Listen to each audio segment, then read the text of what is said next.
Boa tarde a todos, bem-vindos ao nosso encontro mensal de agosto, nosso encontro do Núcleo Lux TZU, em conjunto com a editora Garba Lux, o Instituto Garba e o canal Viveca. Nós fazemos esse trabalho todo mês de apresentar os temas das tradições espirituais que nós temos estudado e convidar todos para se juntarem a esses estudos, à medida que vocês vão se identificando com a dedicação e a seriedade desse trabalho, e a alma vai vibrando nessa direção. Hoje nós vamos falar sobre os hinos e os ritos do gnosticismo cristão e setiano, e é um tema que vem sendo muito pedido por muitos de vocês.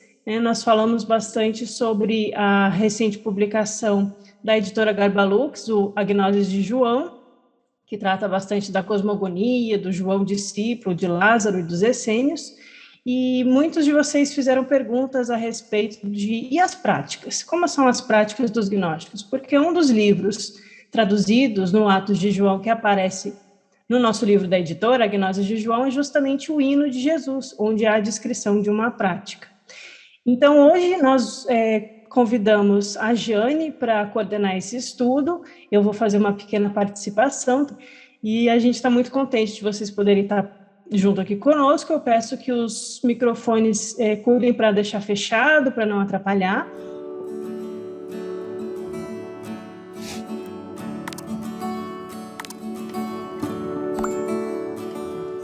O programa hoje, só para eu terminar minha fala aqui, que é bem curtinha, a Jane vai começar a dar uma introdução geral sobre a prática dos hinos e dos ritos, passando tanto pelo Novo Testamento e mencionando alguns mantras que aparecem em textos gnósticos como Halógenes e os Ostrianos. Nós vamos ter um momento meditativo às 6 horas, que é uma hora importante para a prática da meditativa.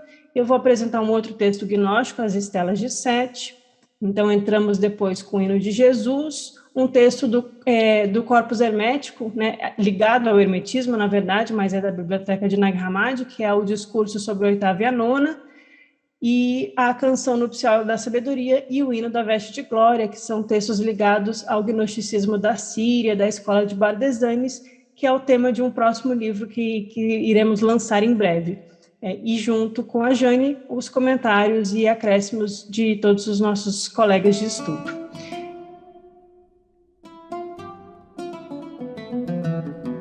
Então, como a Laia já deu essa introdução, nós vamos falar um pouco sobre hinos, sobre ritos, hinos litúrgicos, rituais, são instrumentos que procuram inspirar e também fazer esse trabalho de interiorização desses símbolos, desses conhecimentos, desses conceitos e dessas vivências, de fazer a conexão entre o alto e o baixo, e dessa forma entrar em contato com os arquétipos, lembrando uma linguagem de Jung, inclusive, e também servem muito os hinos, as canções, os poemas, como um processo de memorização e de preservação do ensinamento. Então, muitos de nós conhecem muitos poemas que são, na verdade, instruções espirituais e que a gente grava, memoriza, exatamente porque eles têm uma métrica, e isso foi muito usado.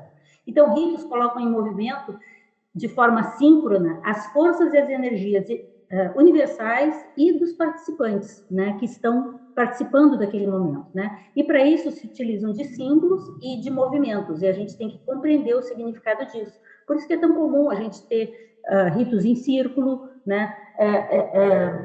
a utilização de certos objetos, que nós vamos falar ao longo do dia de hoje, e a importância, portanto, da compreensão e do preparo, da purificação para participar desse momento, para ser possível esse despertar da vida e esse renascer ao qual os ritos se propõem, É necessária essa busca de conexão, de elo, desse fluir do mistério, dessa força superior, do invisível, por meio do rito, do movimento, do símbolo, da palavra, para fazer essa conexão, e por isso a importância da mente e das emoções estarem serenas e puras, E isso sempre, quando é um rito verdadeiro, está associado a um mistério, e esse mistério ele pode ser expresso por meio de um símbolo, ele pode ser invisível, pode ser um mistério menor, um mistério maior, E é possível, então, conectar o visível e o invisível para a transformação em direção ao divino. Esse deveria ser o verdadeiro rito, né? Em direção àquilo que é do Logos, né? Ou, muitas vezes, a expressão vai ser o retorno à casa do Pai, o retorno à origem, né? Nesse sentido, a gente tem o movimento da teurgia. A teurgia é o colocar em movimento as energias divinas, né? Nós estamos falando de magia branca, né?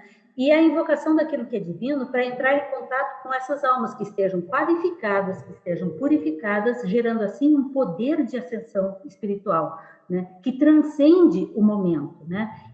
Ele pode fazer o desvelar da natureza original, o abrir das portas, né? Sair da dualidade. Mas isso só é possível se houver um verdadeiro hierofante. Então, o gnosticismo cristão e o gnosticismo setiano não seriam distintos, né?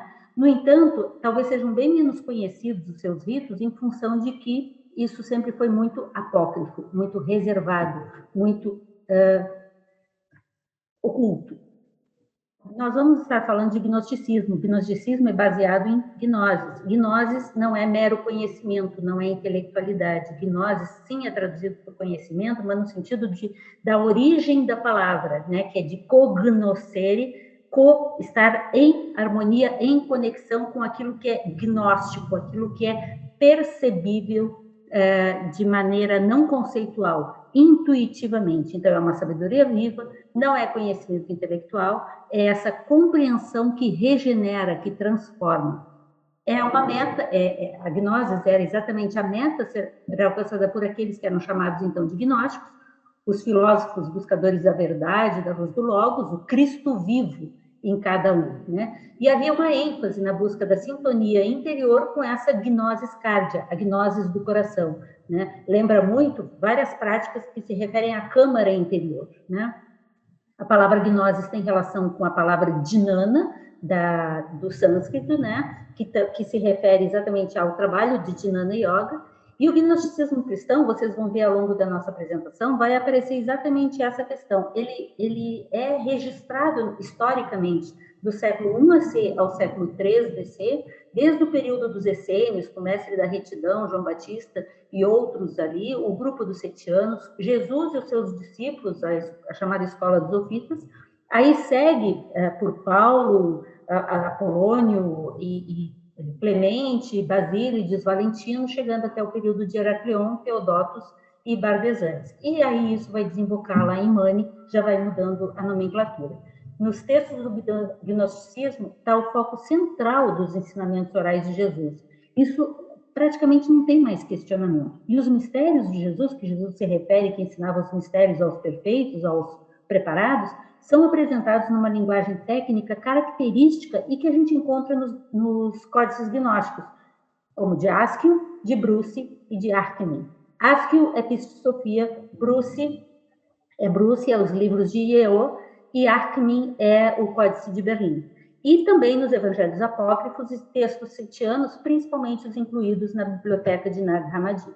Então, o gnosticismo é essa prática, esse movimento filosófico religioso pré-cristão, composto pelos reais buscadores da gnosis, já presentes desde os Tanaim do tempo, antes de Jesus, final do século II, início do século I AC, até posteriormente, inclusive nas tradições egípcias e de toda aquela região em torno do Mediterrâneo. O gnosticismo cristão é esse gnosticismo, mas derivado principalmente da tradição do círculo interno dos discípulos de Jesus, que assim foram chamados seus ensinamentos cristãos, mas, no entanto, isso só começa a ser assim denominado após o tempo de Paulo, porque é no tempo de Paulo que os primeiros cristãos são assim denominados, como cristãos, né? E é bem conhecido, então, o material derivado da escola de Valentino, do século II DC. E o gnosticismo setiano seria aquele que está associado às tradições que utilizam a simbologia de Sete, né? O Sete é o terceiro filho de Adão e Eva, é aquele que deu certo, é o da real linhagem, é o Logos, o Salvador, né? E eles vão utilizar essa linguagem egípcia, setiana, né? Para falar coisas muito semelhantes, mas com outros contextos. É interessante que a gente comece a estudar e ver que Jesus vai trabalhar tanto na tradição setiana, quanto na tradição judaica, quanto numa tradição nova que ele traz, né? Uma nova forma de expressar isso. E tem muito de grego na tradição do ensinamento de Jesus. Então, como fontes, a gente vai sugerir os livros da Biblioteca de Nag Hammadi, descoberta em 1945 no Alto Egito, os códices de Berlim de Aspel e de Bruce, e vários apócrifos cristãos e setianos que se conhecem, os Atos Apócrifos, e também manuscritos do Mar Morto e Novo Testamento, são importantes de conhecer para a gente poder ter mais material e, inclusive, observar o que a gente tem ouvido e com outros olhos. Porque quem tem olhos para ver, que veja, e ouvidos para ouvir, que ouça. Tem alguém que disse isso, e eu acho essa frase fantástica para a gente entender melhor coisas que às vezes nos tocam o coração e a gente não sabia por quê, não sabia de onde. Então eu pergunto, onde no gnosticismo cristão e setiano aparece isso sobre ritos e hinos? E eu vou trazer em primeiro lugar o Evangelho de Filipe, só para chamar a atenção. O Evangelho de Filipe é um dos textos da Biblioteca de Nag Hammadi. Ele foi redigido na escola de Valentino, tá? Então, esse Filipe é o Filipe, que era um dos discípulos de Jesus, do grupo interno de Jesus. Ele era da Galileia, né? Ele foi um dos 3 que Jesus escolheu para serem seus escribas, para anotarem tudo aquilo que ele ensinava. Esses 3 estão descritos em Piste Sofia, né, que é Filipe, que provavelmente escrevia em aramaico predominantemente, talvez em grego também. Mateus, que provavelmente escrevia mais em hebraico, mas também aramaico e também grego. E Tomé, que talvez escrevesse em uma outra língua ainda, né? Então, Filipe é o escriba e ele é de um grupo de discípulos que eram um pouco mais velhos do que Jesus, né? Filipe, Arimateia, Bartolomeu, Levi, eles são de um grupo que está mais junto, né? Esse é um texto valentiniano porque, apesar da sua origem ser referida como sendo a partir de escritos de Filipe, não se tem o que seria o Evangelho de Filipe. O que se tem é, possivelmente, como tantos outros textos manuscritos, os escritos de Filipe tenham chegado por meio de cópias e mais cópias e mais cópias, tenham chegado à escola de Valentino. Na escola dos valentinianos, que são muitos personagens importantes ali, né? Além de Valentino, a gente vai ter Marcos, a gente vai ter... na escola de Valentino, eles reuniram muito material. Piste Sofia provém da escola de Valentino, né? E a biblioteca de Nag Hammadi é pensada, a maior parte daquele material ter sido produzida junto à escola de Valentino, né? Então, o texto em si, ele foi composto dentro da escola de Valentino. E esse texto é muito falado por se referir e ilustrar o simbolismo e os sacramentos. Mas é interessante da gente, quem já teve a oportunidade de ler, ele é relativamente longo, né? Mas ele tem um monte de parágrafos e não é uma sequência. Ele fala, por exemplo, uma parte que eu gosto muito, a Laia, eu ainda quero a gente fazer um dia fazer um só sobre Adão e Eva, e a serpente, e as árvores e tal, porque tem muitos materiais sobre isso. Em Filipe também tem. Só que assim, tem um parágrafo no começo, um no meio, outro mais para frente, outro no final.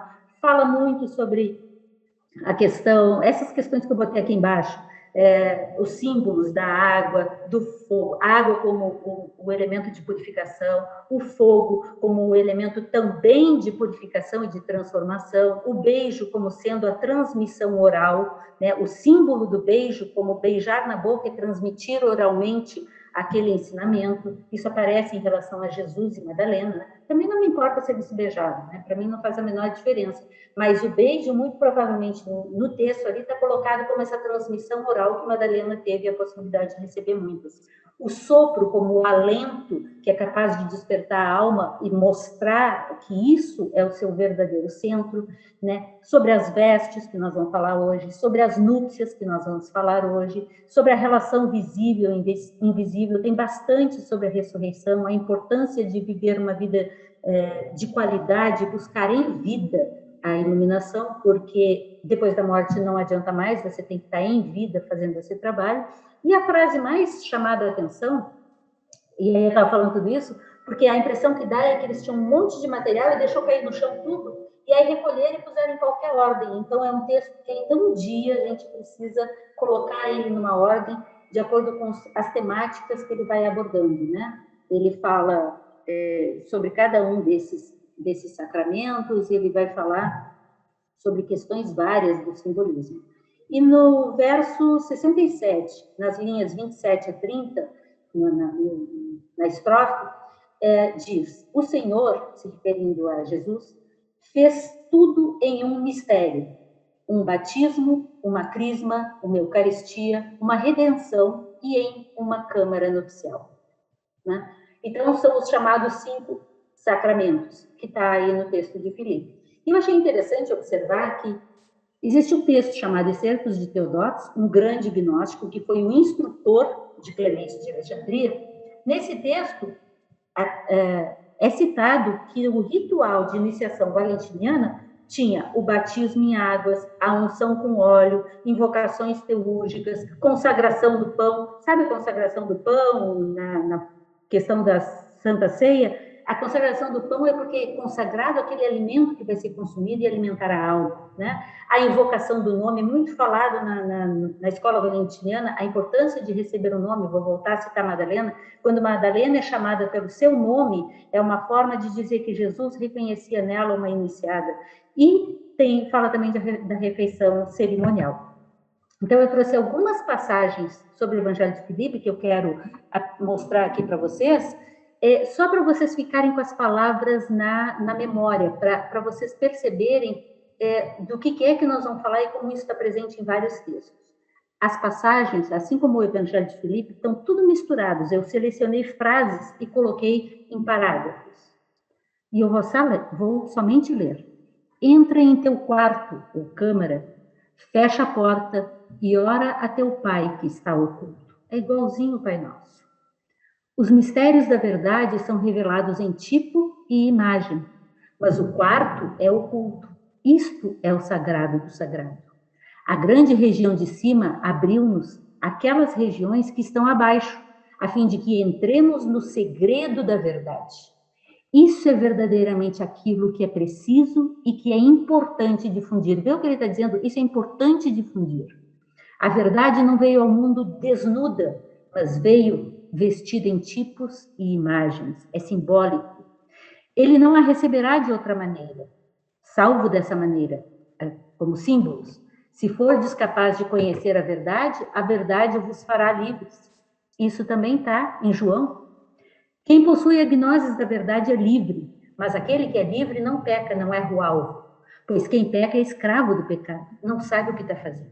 Aqueles que alcançaram a gnose de si mesmos desfrutarão de suas posses. Gnose é liberdade. Se nós reconhecermos a verdade e nos unirmos a ela, isto nos dará a nossa plenitude, né? O despertar daquilo que verdadeiramente somos. É preciso que cada um dos discípulos vá para a ressurreição dele. É preciso que nós vistamos o homem que vive, troquemos a nossa veste pela veste do homem vivo, pois este já não é um cristão, mas é Cristo. Aquele que se transforma num vivo não é mais um cristão, um buscador, ele é Cristo. O homem santo é completamente santo mesmo em seu corpo, pois se receber o pão, ele irá consagrá-lo, ou a taça, ou outra coisa que ele receber, ele consagrará. E como ele não consagrará o corpo também? É preciso fazermos-nos homens perfeitos antes que saiamos do mundo, que é aquela questão da discussão sobre o corpo, os cuidados com o corpo ou não. E só mais essas. Aqueles que são os sagrados dos sagrados foram revelados e a Câmara Nupcial convidou-nos a entrar. É da água, do fogo e da luz que o filho da Câmara Nupcial veio à existência. O fogo é a crisma, a luz é o fogo. É a luz que unge o sujeito e assim desperta o Cristo, que já está presente, que somos nós. Como o Alberto falou nos nossos últimos encontros, Atma em cada um de nós. Assim dizem os Upanishads. Se alguém torna-se filho da Câmara Nupcial, então recebe a luz. Se alguém não a receber enquanto estiver neste mundo, ele não será capaz de recebê-la no outro mundo. Aquele que recebeu a luz, que é de lá, não será visto nem será capaz de ser detido, e ninguém será capaz de atormentar a alguém desse tipo, mesmo enquanto ele estiver habitando no mundo. Então, ele vai dar essa ênfase no cuidado, na purificação, no trabalho consigo mesmo enquanto estamos vivos, e de assim podermos ser capazes de fazer aquilo que precisa ser feito, a difusão da verdade, a difusão dos caminhos, e essa capacidade de transformação para que todos possam ter essa chance.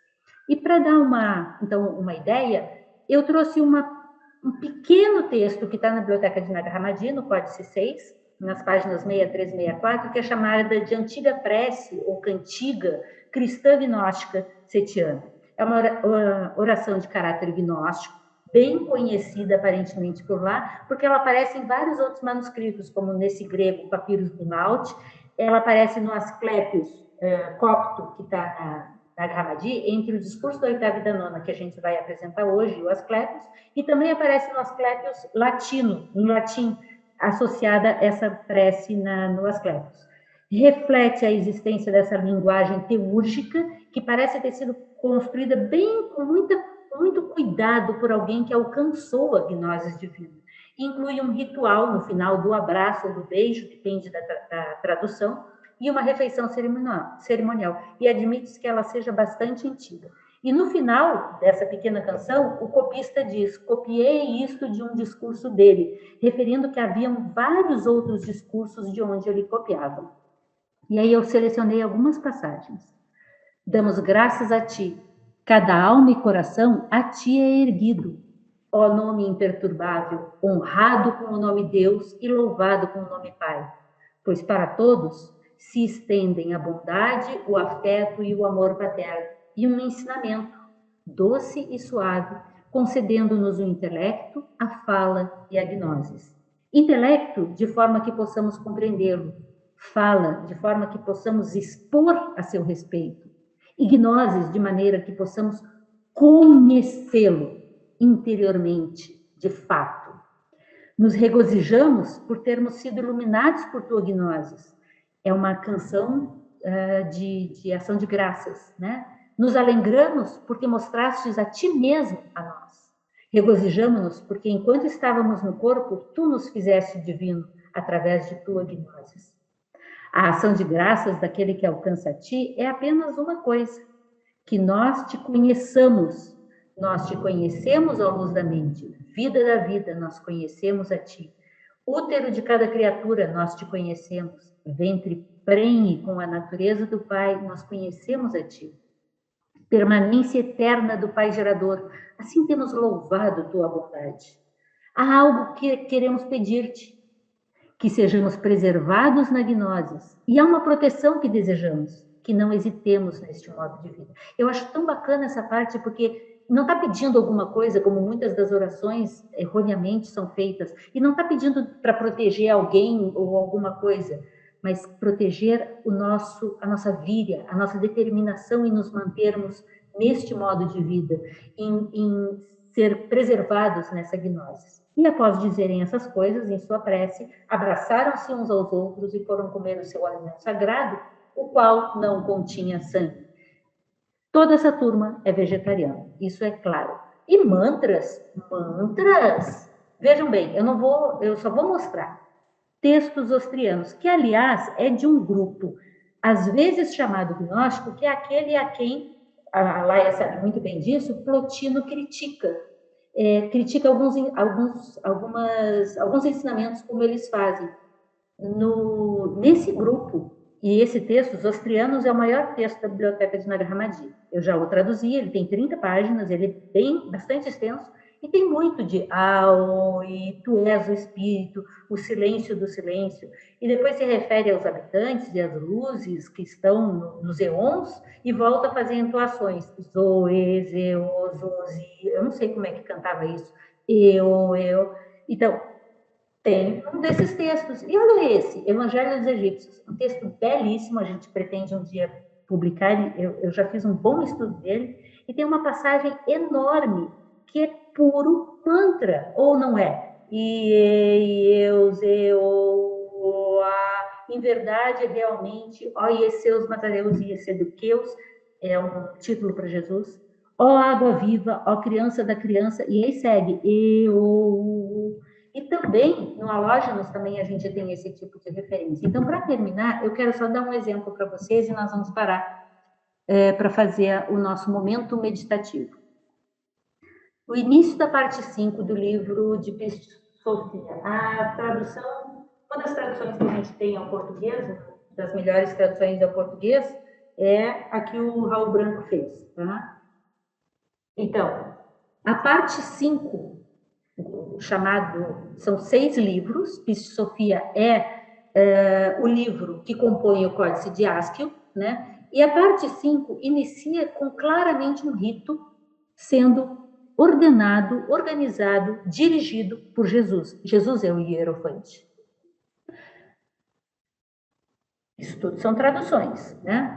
Naquele momento, Jesus se encontrava com seus discípulos ao lado da água do oceano, ou seja, às margens do mar, e pronunciou esta prece dizendo: ouve-me, meu Pai, Pai de toda paternidade, luz ilimitada. Pai de toda paternidade, luz ilimitada são terminologias muito usadas, e um dos meus objetivos hoje, nesse nosso encontro, é colocar vocês com maior familiaridade com essas terminologias que a gente encontra nos textos de Nag Hammadi e nesses códices gnósticos e setianos, né? E aí está em grego. Então eu não vou ler para vocês, mas aqui, ó, com o cursor, aqui, ó, está escrito Iaô, Aoi, Oiá. E aí ele segue com mais algumas palavras que eu não traduzi, peço desculpas. E aí, quando Jesus diz isso, Tomé, André, Tiago e Simão, o cananita, que é parte do grupo dos discípulos, estavam a oeste, com as suas faces voltadas para leste. Já Filipe e Bartolomeu estavam ao sul, com suas faces voltadas para o norte. E o resto dos discípulos e as discípulas estavam atrás de Jesus. Portanto, Jesus estava no lado nordeste e os demais discípulos aqui. Jesus fez então uma invocação, voltando-se para os 4 cantos. Igual nas tradições budistas também a gente vê isso, e provavelmente em muitas outras tradições. Voltando-se para os 4 cantos do mundo, e os discípulos, que estavam todos vestidos de roupas de linho, diziam Iaô, Iaô, Iaô, para cada invocação que ele fazia para cada lado. Então, quando a gente começa a ler esses vários textos, e daqui a pouco a gente vai ver o hino de Jesus, vocês vão ver que repetem-se essas práticas. Aí Jesus continua dizendo, ó Pai de toda paternidade, dos espaços ilimitados, e aí ele faz uma série de solicitações a forças de mistério, a forças superiores, a forças invisíveis, e com uma terminologia que é comum a esse ambiente, né? Falando que ele vai apresentar aos discípulos palavras da verdade, e para isso ele invoca o nome do Pai do Tesouro, que ele já conhece, porque ele já é um desperto, o Tesouro da Luz, e aí ele refere mistérios dos anjos, dos arcontes, dos arcanjos, das potestades, e inclusive refere Barbelô. E eu trouxe mais ou menos isso desenhado para a gente pensar. Jesus está no centro e a oeste dele estão Tomé, André, Tiago e Simão. Ao sul estão Filipe e Bartolomeu. A oeste e ao sul. E atrás de Jesus, né, seria o nordeste aqui, então ao norte e ao leste, estão os demais discípulos. E aí eu me dei a liberdade de colocar outros dos nomes que frequentemente estão em Piste-Sofia dialogando com Jesus. Piste-Sofia aparecem 18 discípulos nominados, nominalmente, falando, conversando, trocando ideias, perguntando e respondendo para Jesus. Então, eu coloquei ali, ó, João, Madalena, Marta, Maria Mãe, Mateus, Simão Mago, Arimateia, Maria Irmã, Sara, Salomé, Tiago, Levi, porque eles eram muitos.